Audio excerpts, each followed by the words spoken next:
Welcome, Chris. Quite a speech, eh? Aye.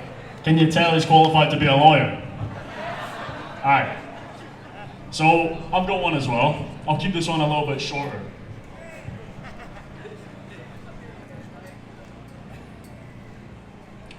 Look around you. Really.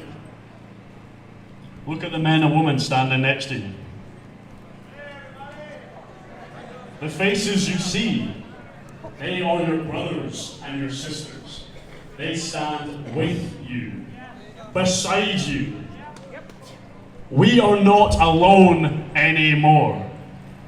They cannot tell us our voices do not matter anymore. I'll ask you this. What kind of a nation have we become to allow the most vulnerable and innocent among us to be desecrated in the most vile of ways? And it's happening in every city across our nation. What kind of a nation have we become? Our children, our daughters, our sisters and wives, we demand justice. Now, I still may be a young man, but I read the news every single day. I keep very informed. Horrific headline after horrific headline, day in, day out.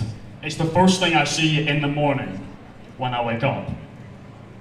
When I see what's happening to our girls on our streets, when I see what's happening to our people, I feel powerless. I feel betrayed. I feel furious. And I won't lie to you, I weep when I see what's happening. I weep. As I'm sure many of you have too. But the solution isn't to bury our heads in the sand and pretend it isn't happening. We know what's happening. We know how to stop it. We are here today because we know that the time for weeping is over.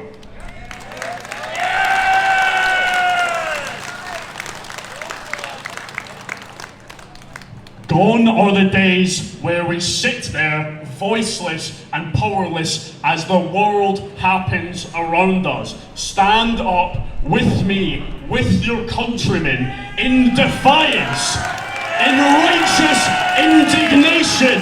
We are on the right side of history. We, the people who stand up to tyranny. Tyranny when the government refuses to obey the wills of its people, when the government no longer serves the wills of its people, and in fact makes the people serve them.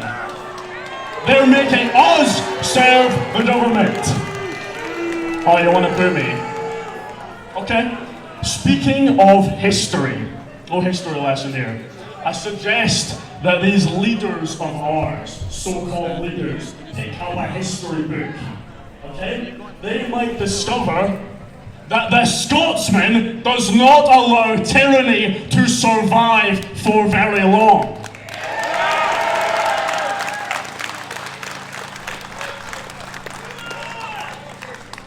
I'll say this, wars have been started for less. For what is happening to our people. And if this was a different time, I have no doubt we would be at war by now. But today, in the age of information, the war is not fought with swords and shields or cannons and castles. The battlefield is up here. Your mind and your voice are your only weapons. A constant war rages every day between truth and lies, good and evil. And all the fog of war that comes with that, misinformation, propaganda, smear campaigns, government cover-ups, diversion tactics, false flags, But they know they cannot suppress us anymore. The government is slowly walking its way back. Keir Starmer even admits we have a problem after denying it for years. This is why the next 2 words I'm about to tell you are so important.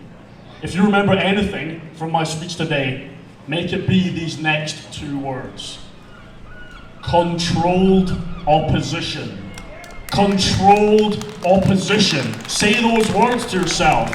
Those words mean be very careful who we let represent us, who we let represent our movement, our mission, our nation.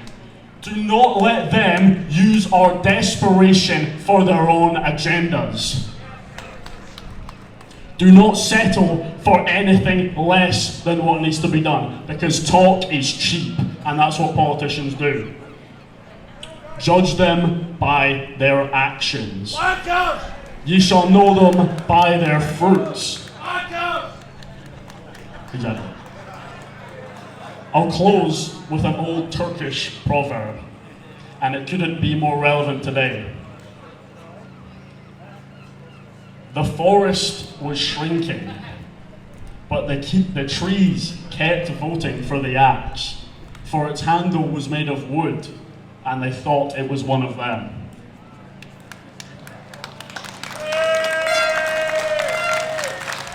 God bless Scotland and God save Europe. Thank you. I just want to say, I am so proud to call this man my brother, and to see all my brothers and sisters here in defiance against what is happening. We know what's going on, and we know it needs to change. Don't give up the fight, friends.